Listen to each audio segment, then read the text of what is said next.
Çanta için 18 tane motifi hazırladık. 9 motiften oluşan 2 tane parça hazırlayacağız. 9 tanesi burada, 9 tanesi orada. Ben ilmek kaydırmayla birleştireceğim. Bununla biliyorsunuz ekrana fotoğraflarını da eklerim. Hırkalar, yelekler, battaniyeler, balaklavalar yaptık.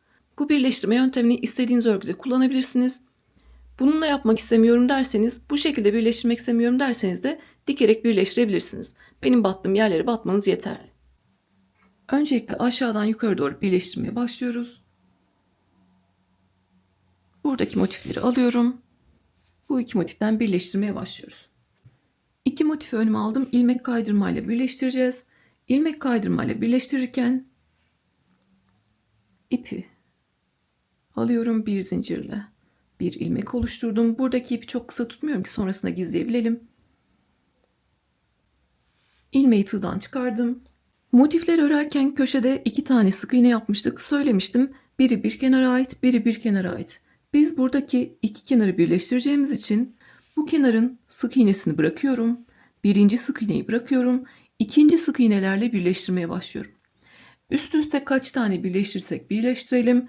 Başlangıçta ikinci sık iğnelerle başlıyoruz. Biterken birinci sık iğnelerle bitiyoruz. Birleştirme çok basit yeni başlayanlar için. Yine yavaş anlatacağım. Sonra hızlı hızlı ilerleyeceğiz. Bir zincirle bir ilmek oluşturmuştuk. Her zaman sağdan başlıyoruz. Sağda köşede birinci sık iğneyi bıraktım. İkinci sık iğnenin arka kanadına giriyorum. Birleştirme yaparken V harfi gibi tepelerimiz var biliyorsunuz. Örgünün arkasındaki kanatları kullanacağız. İkinci sık iğnenin arkasındaki kanada girdim. İlmeği aldım. Ve ilmeği sık iğnenin arka kanadından geçiriyorum. Ve ipi burada tuttum. Sağ tarafta nereye battıysam solda da aynısına batmak zorundayım. Solda da birinci sık iğneyi bıraktım. Köşede birinci sık iğneyi bıraktım. İkinci sık iğnenin arka kanadına giriyorum. Örgünün arkasındaki kanada giriyorum. İpi aldım ve iki ilmekten birlikte geçirdim. İkinci sık iğnelerle başladık. Sonra sırasıyla karşılıklı sık iğneler var. Trabzanların tepesine yaptığımız sık iğneler var. Şimdi sırasıyla onları birleştireceğim. Sağda sık iğnenin arka kanadı, solda sık iğnenin arka kanadı. Tığın üzerinde 3 ilmek var. Üçünü birlikte çekerek birleştiriyorum. Sağda sık iğnenin arka kanadı, solda sık iğnenin arka kanadı. Tığın üzerinde 3 ilmek var. 3 ilmeği birlikte çekiyorum. Sağda sık iğnenin arka kanadı, solda sık iğnenin arka kanadı ve 3 ilmeği birlikte çekiyorum. Burada sıkı sıkı yaparsanız 3 ilmeği çekemezsiniz zaten. Oradan anlayabilirsiniz. O yüzden gevşek gevşek yapıyoruz. Sağda sık iğnenin arka kanadı, solda sık iğnenin arka kanadı ve 3 ilmeği birlikte çekiyoruz. Yeni başlayanlar benimle beraber yapsınlar diye yavaş yapıyorum.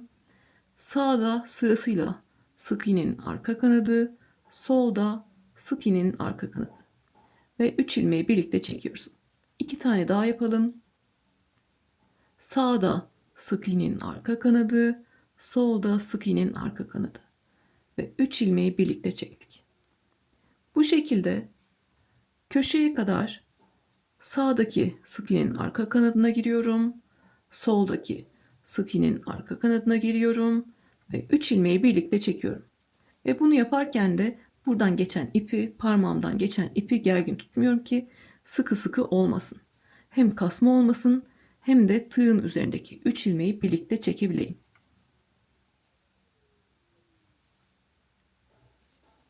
Bu şekilde yapacağımız işlem bu kadar kolay. Elimle düzelttim. Birleştirmelerimiz de V harf şeklinde görünüyor. İlmek kaydırma ile birleştirme de bu şekilde görünüyor.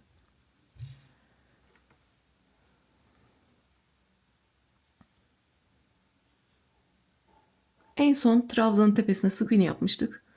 Onun arka kanadı, bu tarafta da en son trabzanın üzerine sık iğne yapmıştık. onun arka kanadına girdim ve ilmekten kaydırdım. Şimdi köşeye geldik. Sağda da köşede 2 tane sık iğne var. Solda da köşede 2 tane sık iğne var. Biterken birinci sık iğnelerinde arka kanadını alıp bitiyoruz. Çünkü ikinci sık iğne artık bu kenarın sık iğnesi. Ona ellemiyoruz. Sağda birinci sık iğnenin arka kanadı, solda birinci sık iğnenin arka kanadı ve 3 ilmeği birlikte çekiyorum. Karşılıklı iki motifi birleştirmiş oldum. Şimdi üzerine motif ekleyeceğiz. Birleştirme kendisini tekrar ediyor. Bu birleştirmenin en güzel tarafı, battaniye yaptığınızda çok büyük bir battaniye de yapabilirsiniz. Yumağınız bitene kadar istiyorsanız üst üste 100 tane motif birleştirin. İp koparmadan birleştiriyoruz ve hep aynı işlemi yapıyoruz. İkinci sırada da yapacağımız işlem, ikinci sık iğnelerle başla, karşılıklı sık iğneleri al ve birinci sık iğnelerle bit. Üzerine motif ekle, ikinci sık iğnelerle başla, karşılıklı sık iğneleri birleştir, birinci sık iğnelerle bit. Bu kadar basit. Burada yaptığımız işlemi üzerine kaç tane motif eklersek aynı şekilde yapacağız. Şimdi artık ikinci sıraya çıkıyoruz.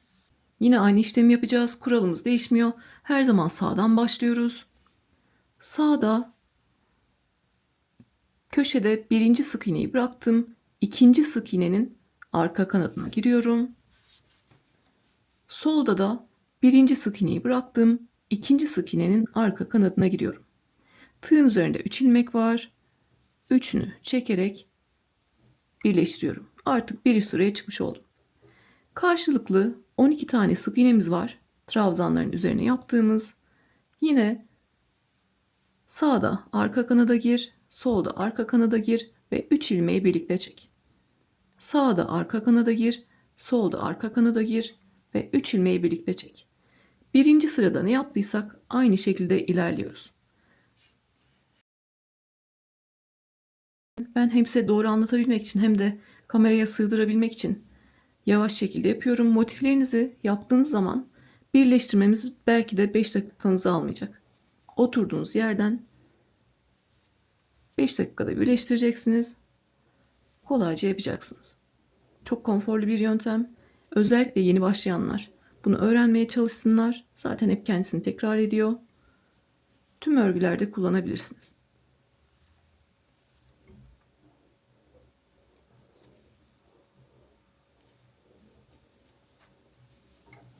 Yaptıkça da elimle düzeltiyorum. Lütfen gevşek yapın ki düzgün görünsün. Köşede yine sağda 2 tane sık iğne var. Solda 2 tane sık iğne var. Biterken ne yapıyoruz? Sadece birincilerin arka kanadını alıyoruz ve bitiriyoruz. Sağda birincinin arka kanadı, solda birincinin arka kanadı ve 3 ilmeği birlikte çekiyorum. Ve artık bir üst sıraya çıkabilirim.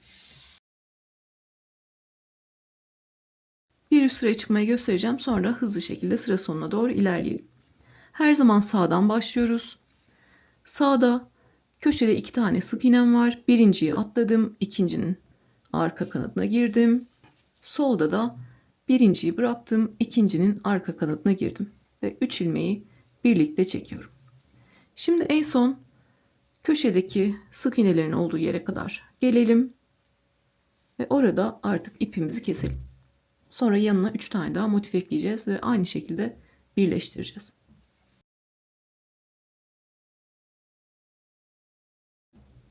Köşeye kadar geldim. Sağda birincinin arka kanadı, solda birincinin arka kanadı ve 3 ilmeği birlikte çekiyorum.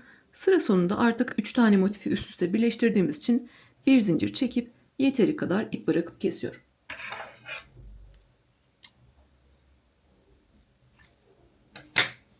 Burada yine birleştirmemi böyle açacağım. Her aşamada elimizle düzeltiyoruz, el ütüsü yapıyoruz. Gördüğünüz gibi karşılıklı 3 tane motifi bu şekilde birleştirdik. Yanına 3 tane daha motif ekleyeceğim. Ve ilk parçada 9 tane motifi yukarı doğru birleştirmiş olacağım. Sonra aradaki boşlukları beraber yine kapatacağız. Burada detaylı şekilde yukarı doğru anlattım. Sadece başını göstereceğim. Yukarı doğru ilerleyeceğiz. Başlarken ilmek hazırlıyoruz. Bir zincirle bir ilmek hazırlıyorum. Buradaki ipimi çok kısa tutmuyorum ki sonrasında gizleyebilirim.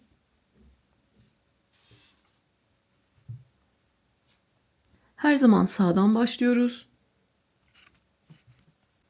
Köşede 2 tane sık iğne var. Birinciyi bıraktım. İkincinin arka kanadına giriyorum. Örgünün arkasındaki kanada girdim. Ve ilmeği alıp oradan geçiriyorum. İpi burada tuttum ki ilmeğim kaçmasın.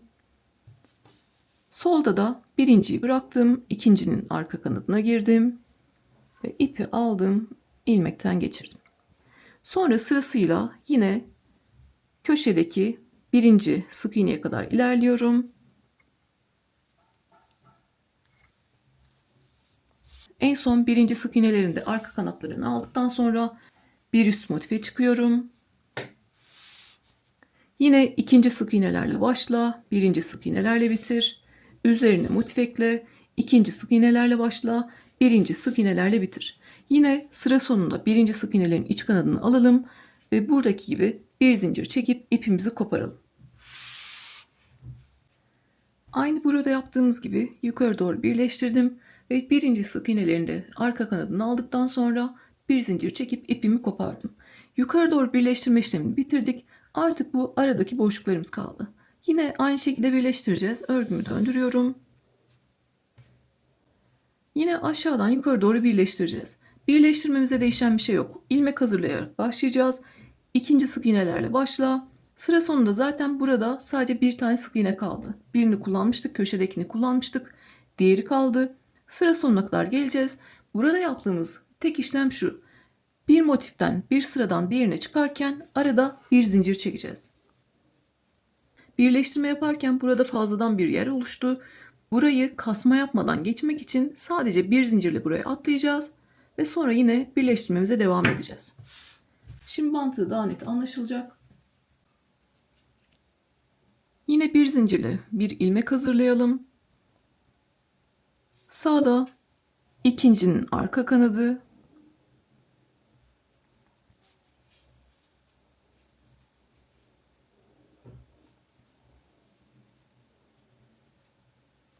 solda ikincinin arka kanadı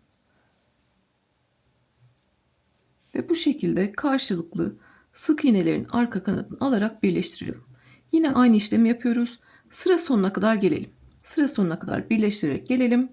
Sadece farklı olan yer burası. Orayı beraber geçelim. İkinci sık iğnelerle başladım ve sıra sonuna kadar devam ettim. Köşede görüyorsunuz sadece bir tane sık iğne kaldı. Diğerini kullanmıştık. En son kalan sık iğnede de sağda sık iğnenin arka kanadı, solda sık iğnenin arka kanadı ve yine 3 ilmeği birlikte çekiyorum. Burada yapacağım tek işlem arada bir zincir çekiyorum ve yukarı motifte yine sık iğnelerin arka kanadını alarak birleştiriyorum. Sağda sık iğnenin arka kanadı, solda sık iğnenin arka kanadı ve 3 ilmeği birlikte çekiyorum. Sağda sık iğnenin arka kanadı, solda sık iğnenin arka kanadı.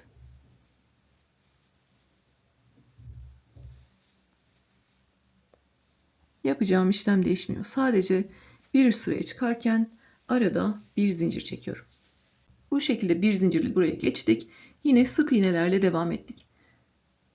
Bu şekilde sıra sonuna kadar yine geliyoruz. Sıra sonunda en son sık iğnelerinde arka kanadını alıyoruz. Bir zincir çekip bir üst sırada yine sık iğnelerin arka kanadıyla devam ediyoruz. Sıra sonuna kadar gelelim. En son birinci sık iğnelerin arka kanadını alıp bir zincir çekip ipimizi koparalım. Bu şekilde sıra sonuna kadar geldim. Bir zincir çekip ipimi kopardım. Yine burada da ilmek hazırlıyoruz.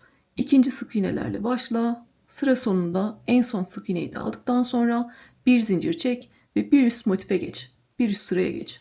Karşılıklı sık iğnelerin arka kanadını alıyoruz. En son sık iğnelerin de arka kanadını aldıktan sonra bir üst sıraya geçmek için bir zincir çekiyoruz ve sıra sonuna kadar geliyoruz. Sıra sonunda da en son birinci sık iğnelerin arka kanadını alınca bir zincir çekip ipimizi koparıyoruz ve tek bir parçaya ulaşıyoruz. Burada da sıra sonuna kadar geldim ve bir zincir çekip ipimi kopardım. Görüntümüz bu şekilde.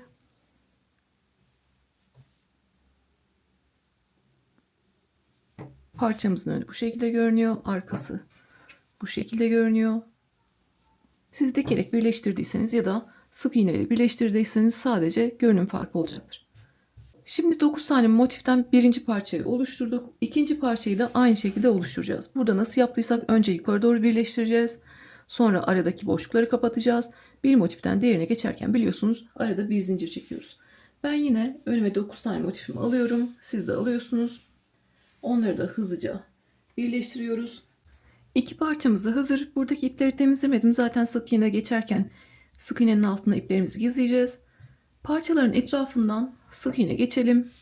Hem birleşim yerlerini düzeltelim hem de genişliğini biraz daha artıralım.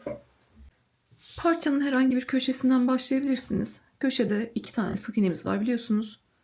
Oradan başlayalım. Sık iğneden kalan ilmeği de örerken gizleyeceğiz.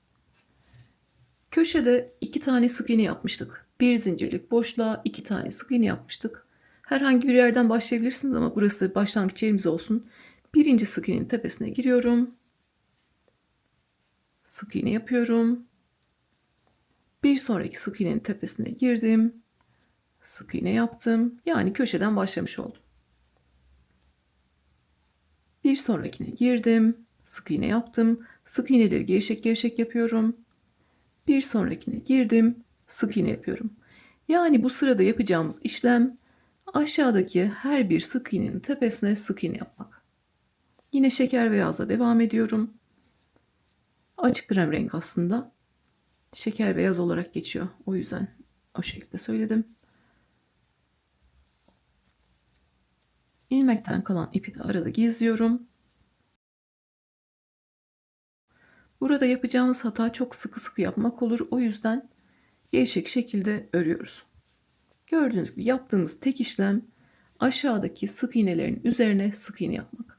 Bu şekilde çantanın genişliğini de biraz artırmış oluyoruz. Sırasıyla devam ediyorum.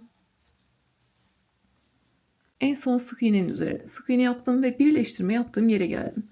Yapacağımız işlem birleştirmelerimizde biliyorsunuz V harfi şeklinde görünüyordu. V harfinin ortasına batacağım ve orayı da öreceğim. Ama burası çukurda kaldığı için sık iğne yapsam size şimdi göstereyim. Sık iğneyle geçtiğimi düşünün. Sonra yine sık iğnelerin üzerine sık iğne yapalım. Bazen göstermeyince yeni başlayanlar zorlanabiliyor. Gördüğünüz gibi yine aynı sık iğne ile geçsem burası çukur şeklinde görünecek. O yüzden ne yapıyorum? Birleştirme yerlerini tekli trabzanla geçiyorum. Buna çakma sık iğne de deniliyor. Yarım trabzan da deniliyor. Birleştirme yerine geldim. Tığın başına bir kere doladım. Birleştirme yerine batıyorum. V harfinin ortasına battım. İpi aldım. Tığın üzerinde 3 ilmek var. Üçünü birlikte alarak tekli trabzan yapıyorum. Sonra yine sık iğnelerin tepesine sık iğne yaparak ilerliyorum. Ve ipi de arada gizliyorum.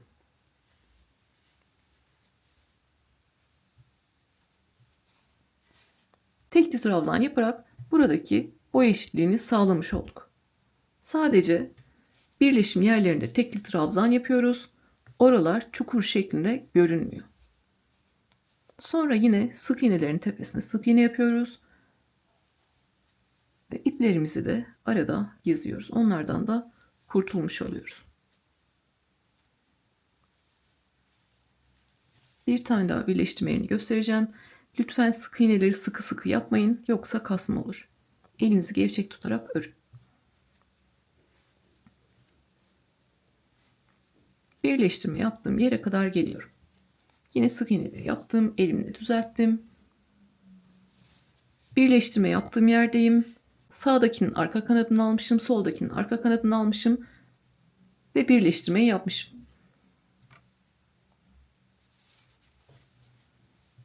Burada boy eşitliği sağlamak için tığın başına bir kere doladım. Birleştirme yerinin ortasına batıyorum. Ve tığın üzerinde 3 ilmek var. Üçünü birlikte alarak tekli trabzan yapıyorum. Sonra yine sık iğnelerin üzerine sık iğne yapıyorum ve arada bu ipi de gizliyorum. Yapacağımız işlem çok kolay. Aşağıdaki her bir sık iğnenin üzerine sık iğne yapıyoruz. Birleştirme yerinde de yine birleştirmelerimiz V harfi şeklinde görünüyor. Tığın başına bir kere doluyoruz ve birleştirme yerinde tekli trabzanla geçiyoruz. Böylece zemini, boy eşitliğini sağlamış oluyoruz. Yine elimle düzelteceğim.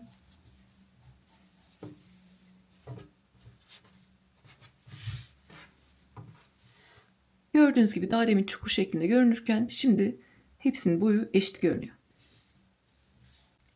Sıra sonuna kadar geldim. Tüm zemini artık düzelttik. Tüm tepelerimiz V harf şeklinde görünüyor. Bu haliyle birleştiremezdik. Çünkü birleşim yerlerinde bu şekilde zeminimiz düzgün değil. Karşılıklı birleştiremezdik. O yüzden öncelikle zemini eşitledik. Bu aşamada genişliği 32 santim kadar. Ben bir sıra daha sık iğne öreceğim. Siz bu aşamada istiyorsanız düzgün bitiş yapıp bitirebilirsiniz. Motifte göstermiştim. İlk sık iğneyi atlarsınız. İkincinin tepesinden ipinizi arkaya alırsınız. Son sık iğnenin de arka kanadından ipi yine arkaya alır, düzgün bitişle bitirirsiniz. Ama ben hem çantam genişlesin istiyorum, hem bir sıra daha sık iğneyle dolanmak istiyorum. Zaten zemini eşitledim. Artık aşağıdaki her bir sık iğnenin tepesine de, tekli trabzanın tepesine de sık iğne yapacağım. Bir sıra sık iğneyle dolanıp artık parçamı bitireceğim. Sıra sonunda en son sık iğnenin üzerine de sık iğne yaptım. İlk yaptığım sık iğnenin tepesine kaydırıyorum. Bir sıra daha sık iğne sırası örmek istiyorum. O yüzden bir zincir çektim ve aynı yere, battığım yere giriyorum. Bir tane sık iğne yapıyorum. Bir zincir çektim bir üst sıra için ve aynı battığım yere girdim. Bir tane sık iğne yaptım. Sırasıyla aşağıdaki her bir sık iğnenin tepesine sık iğne yapıyorum. Birleştirme yerlerine tekli trabzan yapmıştık. Oralara da sık iğne yapıyorum. Yani bir sıra sık iğne ile örgünün, parçanın etrafını dolanıyorum. Bunu da sıkı sıkı yapmıyorum. Yoksa kasma olur. Gevşek gevşek bir sıra sık iğne örüyorum.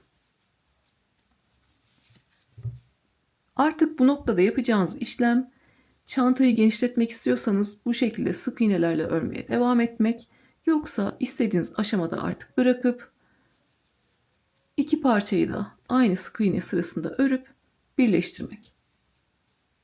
Parçanın etrafından bir sıra sık iğne geçtim. Yine sık iğnelerin tepesini açarak örgümüzü düzeltiyoruz. El düz yapıyoruz. Yaklaşık 33 santim kadar. Bu benim için yeterli. Siz istediğiniz kadar dediğim gibi sıra sayısını çoğaltabilirsiniz. Ben bu sıranın sonunda artık örmeyi bırakıyorum. Diğer parçada da aynı işlemi yapacağız. Sıra sonunda en son sık iğnenin üzerine de bir tane sık iğne yaptım. Yeteri kadar ip bırakıp kesiyorum. Yine düzgün bir bitiş yapacağız. Devam edenler sık iğnenin tepesine kaydıracaklar. Bir zincir çekip aynı yerden sık iğne örmeye başlayacaklar. Daha küçük bir tığ numarası alıyorum. Siz de artık kaç sıra ördüyseniz sıra sonuna kadar geldiniz. Bir zincir çekmiştik. Bir üst sıraya çıkarken bir zincir çekmiştik. Onu atlıyorum. İlk yaptığım sık iğne zaten V harfi şeklinde görünüyor gövdesi de. Tepesine girdim. Ve ipi alıp arkaya çekiyorum. Burada da en son yaptığım sık iğne var. Sadece arka kanadına giriyorum. İpi alıp arkaya çekiyorum. Yine tüm tepeleri V harfi şeklinde oluşturduk. İpimi arkada gizliyorum. Bu parçada ne yaptıysam diğer parçada da aynısını yapıyorum. Bir sıra zemin düzelteceğim ve onun üzerine bir sıra sık iğne geçeceğim. Siz de bir parçada ne yaptıysanız bir sıra beraber zemin düzeltmiştik. Onun üzerine kaç sıra sık iğne ördüyseniz diğerinde de o kadar sık iğne yapıyorsunuz. Sıra sonunda düzgün bir bitiş yapıp siz de ikinci parçanızı hazırlıyorsunuz. Şimdi ikinci parçanızı hazırlayın. Parçaları birbirine dikelim, sapları da yapalım ve çantamızı bitirelim. Artık iki parçamız da hazır. İkisini de aynı sıra sayısında ördüm, düzgün bitişle bitirdim. Şimdi yapacağımız işlem artık üç kenardan birleştireceğiz. Çanta ağzımızı oluşturacağız. Saplarımızla beraber artık çantamızı bitireceğiz. Siz de iki tane parçayı hazırladınız. Bir tanesini bu şekilde döndürdünüz. V harfleri yukarı doğru bakıyor. Bu tarafta da diğer parçanın düz yüzünü aldım. Birleştirmelerde V harfi yukarı doğru bakıyor.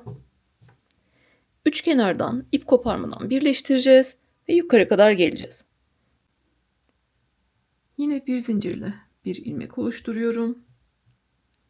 İlmeği tığdan çıkardım. Yine arka kanatları alarak birleştireceğiz. Bu iki kenarı birleştireceğimiz için bu şekilde önüme aldım.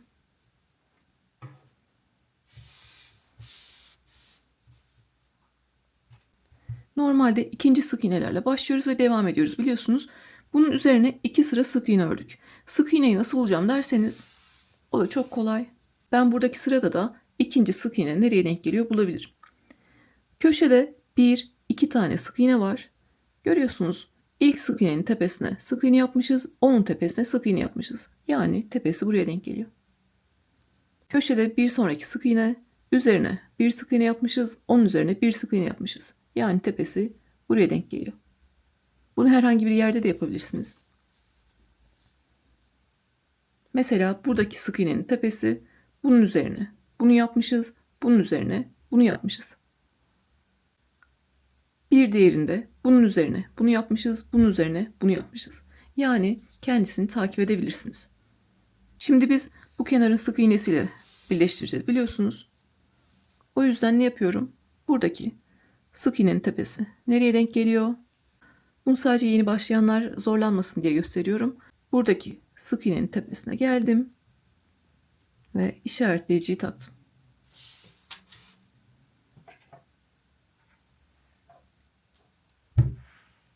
Buradaki kenarın sık iğnesini kullanacağız. Burada da yine aynı işlemi yapıyorum. Köşedeki sık iğnenin üzerine sık iğne yapmışım, sık iğnenin üzerine sık iğne yapmışım. Yani tepesi burası.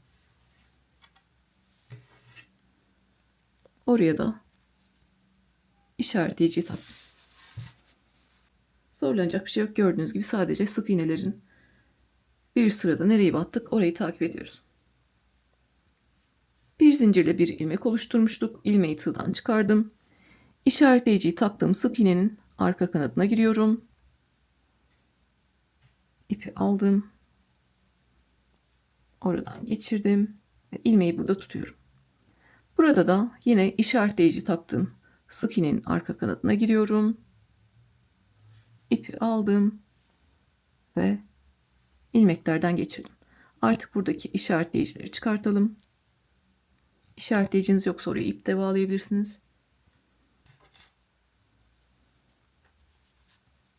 Yani eşit şekilde başlamış olduk. Sonra yine sağda sık iğnenin arka kanadı, solda sık iğnenin arka kanadı ve 3 ilmeği birlikte çekiyorum. Sağda sık iğnenin arka kanadı, solda sık iğnenin arka kanadı ve 3 ilmeği birlikte çekiyorum. Sağda arka kanadı, solda arka kanadı ve 3 ilmeği birlikte çekiyorum. Sadece bu kadar. Başlangıcını karıştırmayın diye işaretleyiciyle gösterdim. Yapacağımız işlem buradan başladık. Karşılıklı bu kenarı birleştiriyoruz. Sonra karşılıklı bu iki kenarı birleştiriyoruz.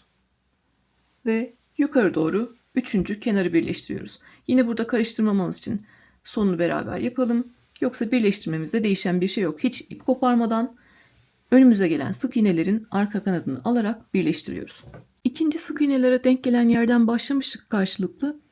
Yine birleştirmemiz aynı aslında gördüğünüz sık iğnelerin arka kanadını alarak devam ediyoruz. Birinci kenarı bu şekilde birleştirdim. Artık burası bizim tabanımıza denk geliyor. İp koparmadan yine karşımıza ne geliyorsa sağda sık iğnenin arka kanadı, solda sık iğnenin arka kanadını alarak bu şekilde taban kenarını da birleştiriyoruz. Değişen hiçbir şey yok. Köşe herhangi bir şey denk getirmeye çalışmıyorsunuz zaten. Başlarken eşit şekilde başladık. Önümüze ne geliyorsa üç kenar boyunca sıra sonuna kadar bu şekilde sık iğnelerin arka kanadını alarak devam ediyoruz. Gördüğünüz gibi taban kenarına geçmiş olduk. İkinci kenar taban kenarı. Orayı da birleştiriyoruz. Yine dönüyoruz yukarı doğru. karşılıklı sık iğneleri alarak birleştiriyoruz. Burası artık bizim sıra sonumuz. Sıra sonunda yine belki yeni başlayan arkadaşlar tekrar benimle beraber yapmak isterler. Sıra sonunu yine beraber yapalım. Artık birleştirme kısmımızı bitirmiş olalım. Buradan birleştirmeye başlamıştık. Birinci kenarı birleştirdik. İkinci kenara dönmüştük. Taban kenarını birleştirdik. Ve diğer üçüncü kenarı birleştirdik ve sıra sonuna kadar geldik. Sıra sonunda artık bakıyorum.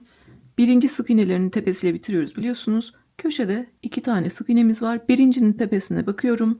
Üzerine bu sık iğneyi yapmışım. Onun üzerine de bunu yapmışım. Yani tepesi burası.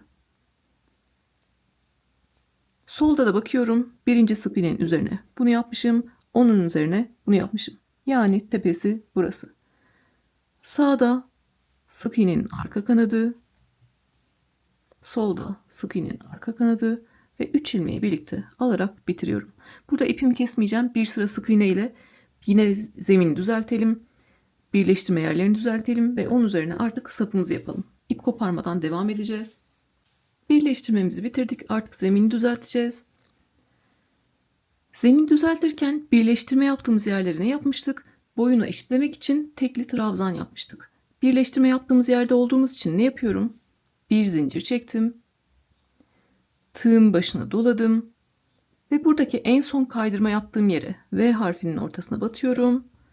Bir tane tekli trabzan yapıyorum. 3 ilmeği tekle çekiyorum. Sonra yine sırasıyla aşağıdaki her bir sık iğnenin üzerine sık iğne yapıyorum. Zemin düzeltirken yine değişen bir şey yok. Aşağıdaki sık iğnelerin üzerine sık iğne yapalım. Ve zaten 2 tane birleştirme yerimiz var. Oralara da tekli trabzan yapalım. Şimdi görüntüsünü göstereceğim. Elimle düzeltiyorum.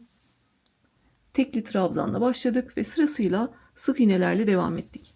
Buradaki birleştirme yerine kadar gelelim. Orayı da beraber geçelim ve sıra sonuna kadar gelelim. Düzgün bir bitiş yapalım. Buradan örmeye başlamıştık. Tekli trabzanla başladık. Sık iğnelerin üzerine sık iğne yaptık ve sıra sonuna kadar geldik. Yani birleştirmeyi yaptığımız yere kadar geldik. Buradan birleştirmeye başlamıştık. Boylarını eşitleyebilmek için birleştirme yaptığım yere tekli trabzan yapacağım. Tığın başına bir kere doladım.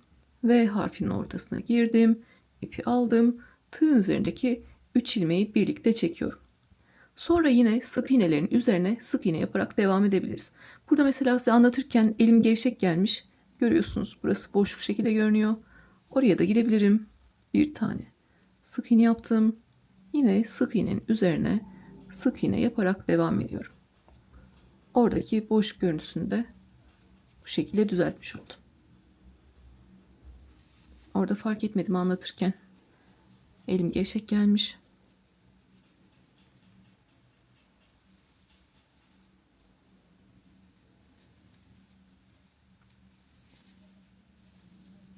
İpi de arkada gizledim. Yine elimle düzeltiyorum. Tepeleri açtım. Birleştirme yerini açtım. Ve gördüğünüz gibi bu şekilde görünüyor. Sıra sonuna kadar gelelim ve artık düzgün bir bitiş yapalım. Sıra sonuna kadar geldim. Artık düzgün bir bitiş yapacağım için sık iğne yaptıktan sonra en son sık iğne yaptıktan sonra yeteri kadar ip bırakıp kestim. Yine yapacağımız işlem daha küçük bir tığ numarası alıyorum. Zemini eşitlemek için bir zincir çekmiş ve buradaki birleştirme yaptığımız yere tekli trabzan yapmıştık. Tekli trabzanın tepesine giriyorum. Bir zinciri atladım. Tekli trabzanın tepesine girdim. Ve ipi alıp arkaya çekiyorum.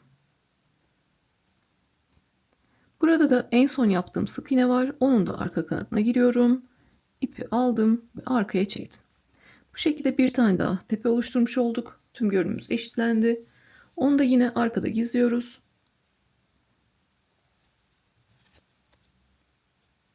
Tepeyi çok da daraltmayalım. İpi çektiğimizde tepe daralabilir. Burada yine bir zincirle buraya sabitliyorum. Sonradan sökülmesin diye. Geri kalan ipi artık gizleyelim.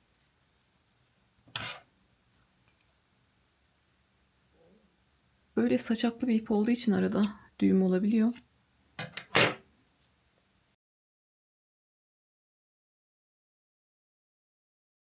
Ve artık bu şekilde birleşmiş bir çantamız var. İçi de bu şekilde. Ağız kısmı da bu şekilde. Tık saplarımızı yapacağız. Saplarımızı dikeceğiz ve çantamızı bitireceğiz. Sapı yapmak da çok kolay. Hemen onu da yapalım. Ben bir tanesini hazırladım. İkinciyi beraber hazırlayacağız. Sık iğnelerimizin gövdesi V harfine benziyor. Tekli trabzanlarımız V harfine benziyor. İlmek kaydırmayla birleştirmemiz de bu şekilde V harf şeklinde görünüyor. Görünümde bir bütünlük olsun diye ben bu şekilde birleştiriyorum. Ama dediğim gibi siz dikerek birleştirmeyi seviyorsanız o şekilde yapabilirsiniz. Bir tane arkadaş ben sık iğne ile birleştirmeyi seviyorum yazmış. İlmek kaydırmayla birleştirdiğim bir örgüye. O da sık iğne ile yaptı mesela. O da çok güzel olmuş. Hangisinin görüntüsü hoşunuza gidiyorsa onu yapabilirsiniz. Burada da tekli trabzanlarla çanta sapı yapacağım. Sevdiğiniz başka bir yöntem varsa onu da kullanabilirsiniz. Başta dikebileceğim kadar ip bırakıyorum. Çantayı dikeceğiz sonrasında. Dikebileceğim kadar ip bıraktım. Yine bir zincirle bir ilmek oluşturuyorum. Benim çanta sapım 7 tane tekli trabzandan oluşuyor. O yüzden başlangıçta 8 tane zincir çekiyorum. Gevşek şekilde 1, 2, 3, 4, 5, 6, 7 ve 8. Ben 7 tane tekli trabzandan oluşsun istiyorum. O yüzden 8 tane yaptım.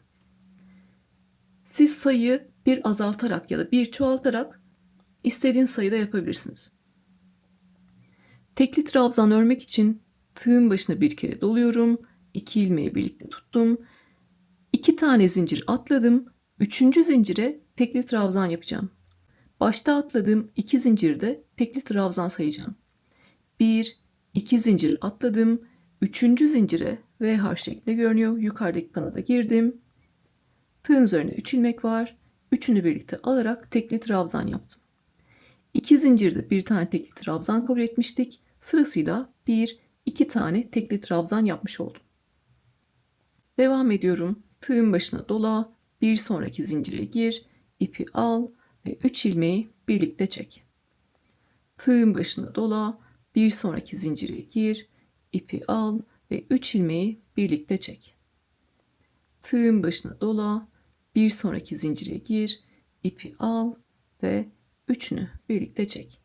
Bu şekilde zincirlere tekli trabzan yaparak ilerliyoruz. En son zincire de giriyorum, ipi aldım ve 3 ilmeği birlikte çektim. Baştaki 2 zincirle beraber 1, 2, 3, 4, 5, 6, 7 tane tekli trabzan yaptım. Siz buradaki kalınlığa kendiniz karar verebilirsiniz dediğim gibi. 9 zincir çekip 8 tane tekli trabzan da yapabilirsiniz. 7 zincir çekip 6 tane tekli trabzan da yapabilirsiniz. O artık sizin çanta sapının ne kadar kalın isteyip istememenize bağlı olarak değişebilir. Hatta ölçü isteyen arkadaşlar için şöyle söyleyeyim. Yaklaşık 4 santim kadar. Yapacağımız işlem çok kolay. Her sırada 7 trabzanı koruyarak üst üste öreceğim. Bir üst sıra için 2 zincir çekiyorum. 1, 2 zincir çektim. Bunda bir tane tekli trabzan kabul ettim. Tığın başına doladım, örgüyü döndürdüm. Sırasıyla örmeye devam ediyorum. İlk trabzanın tepesinden örmeye başlıyorum. İlk trabzanımız bu. Tepesinden örmeye başlıyorum. Tığın başına doladım. Zincirin dibine denk geliyor. Üçünü birlikte alarak tekli trabzan yaptım. Bir sonrakine girdim. Üçünü birlikte aldım ve tekli trabzan yaptım. Bu şekilde. Ben bunu 50 sırada yapsam, 100 sırada yapsam her sırada sayıyorum.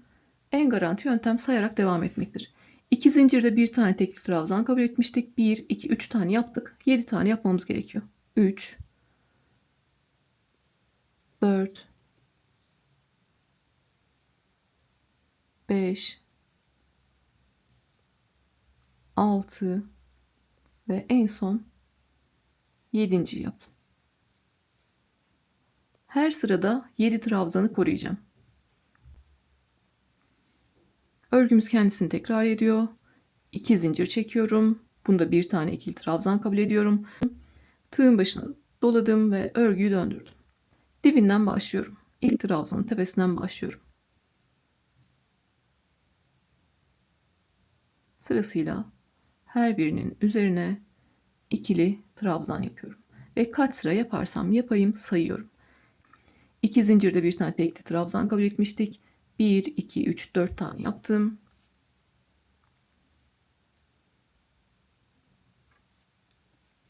5, 6 ve 7. 7.'yi yaptıktan sonra 2 zincir çekiyorum. Örgüyü döndürdüm ve dibinden ilk trabzanın üzerinden örmeye başlıyorum. İkinciyi yaptım. Üçüncüyü yaptım. Dördüncüyü yaptım. Beşinciyi yaptım. Altıncıyı yaptım. Ve yedinciyi yaptım. Bu şekilde. 1, 2, 3, 4 sıra ördük. Gördüğünüz gibi 4 sırada örsek, 400 sırada örsek hep aynı işlemi yapacağız. Yeni başlayanlar için bir kere daha göstereceğim. Belki benimle beraber yapıyorlardır. Beraber yapıyoruz. 1, 2 zincir çektik. Örgüyü döndürdük. Tığın başına doladık. Ve ilkinin üzerinden başladık. 2 zincirde bir tane tekli trabzan kabul etmiştik. 1, 2, 3, 4, 5, 6 ve 7. Her sırada sayıyoruz.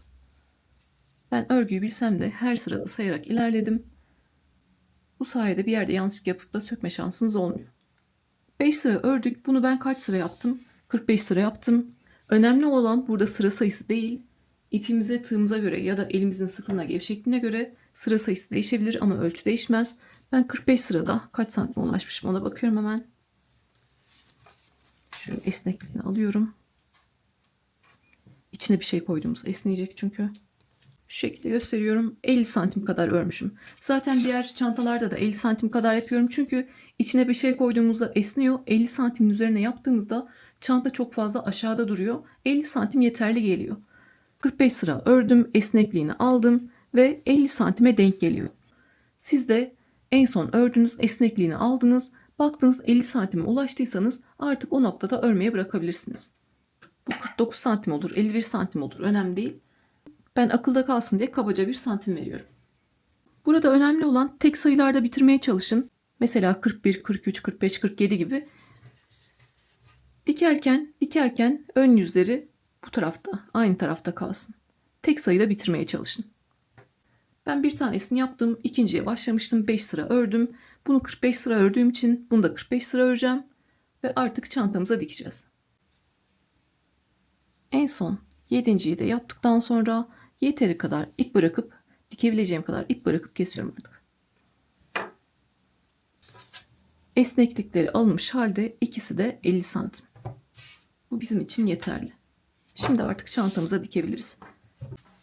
Siz de artık 2 tane sapınızı hazırladınız ve çantamıza dikeceğiz. Kabaca birleşim yerinin bu tarafından itibaren ikisini de dikeceğim. Orta kısım boşluk olarak kalsın. Dediğim gibi orta kısım kalsın istiyorum. En son birleştirdiğim kısım bu birleştirme yerinin bitişine denk gelsin. O yüzden kabaca böyle koydum. İğne kullanıyorum. İstiyorsanız plastik iğne de kullanabilirsiniz. Ve sık iğnenin tepesinden girdim. Öncelikle sabitleme yapacağız. Karşılıklı çantayla sapı sabitleyelim, sonra sağlamlaştırırız. Sırasıyla bir sonraki sık iğnenin tepesinden girdim. Çanta sapında da tekli trabzanın tepesinden girdim. Çanta sapında bir sonraki trabzanın tepesinden girdim. Çantada da bir sonraki sık iğnenin tepesinden girdim.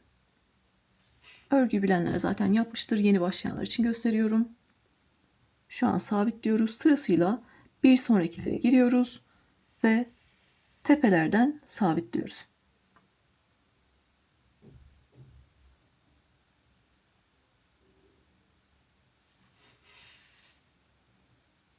Sık iğnenin tepesinden girdim. Karşı tarafta tepeden girdim. Ve gördüğünüz gibi kabaca birbirine sabitledim. Artık sağlamlaştıralım.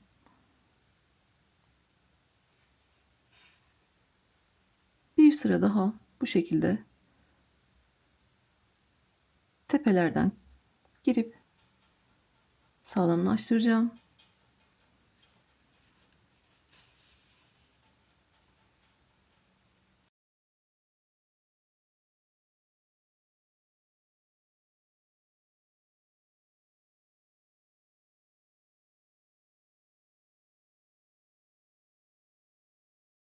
Buradan girdim.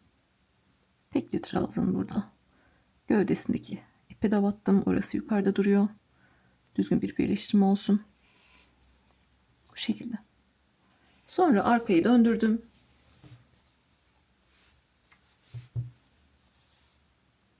Arkada da artık bu şekilde en son sağlamlaştırıyorum. Bir çantanın ipinden bir saptan, bir çantanın ipinden bir saptan sağlamlaştırıp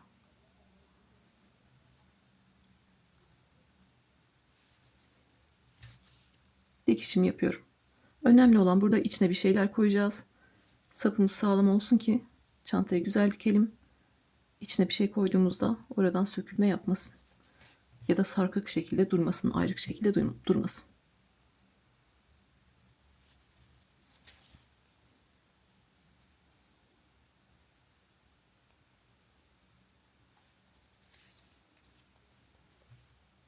Sağlamlaştırmayı da yaptık. Bundan sonra artık istiyorsanız daha fazla dikiş yaparak iyice sağlamlaştırabilirsiniz. Elinizdeki örgüyü siz daha iyi görüyorsunuzdur. İpiniz, tığınız farklı olabilir. İpinizin yapısı, esnekliği farklı olabilir. İçinize sinene kadar sağlamlaştırmanızı yapın.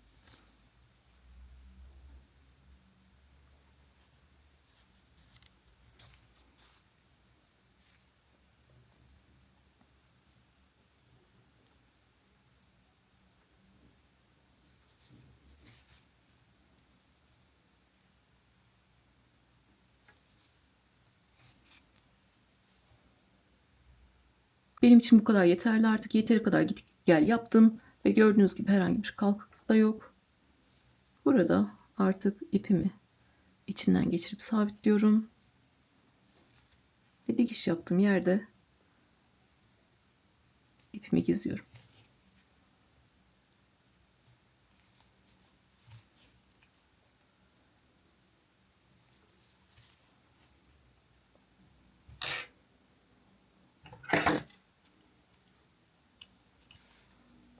Yeteri kadar gizledikten sonra da dışarıda kalan ipi kesiyorum.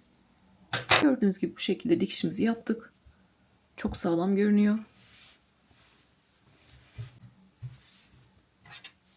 Sapı bu şekilde düzelttim. Ve burada da yine aynı işlemi yapıyorum. Öncelikle tepelerden sabitleyeceğim. Sonra tekrar tepelerden geçireceğim. İyice sağlamlaştıracağım. Arka tarafa geçip içime sinene kadar dikeceğim. Ve bitireceğim.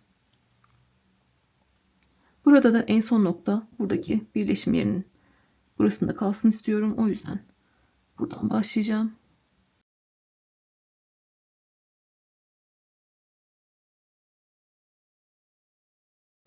Siz de diğer tarafta yaptığımız gibi öncelikle tepelerden sabitliyorsunuz. Sonra sağlamlaştırıp ipinizi gizliyorsunuz. Diğer sapı da aynı şekilde dikiyorsunuz. Ve artık çantanın en son bitmiş halini görüyoruz. Artık çantamızı bitirdik. 250 gram. Tekrar bakıyorum. 250 gram. Toplam 250 gram ip kullanmışım. Her renkten bir tane alsanız yeterli geliyor. Ütüleme yapmamış haliyle böyle kabaca ölçüsünde vermek istiyorum. Yaklaşık 33-33,5 santim kadar olmuş. Saplarımızı 50 santim yaptık. İçi de bu şekilde görünüyor. İstiyorsanız astarlı şekilde kullanabilirsiniz. Gayet şık oldu. İç hacmi de gayet geniş.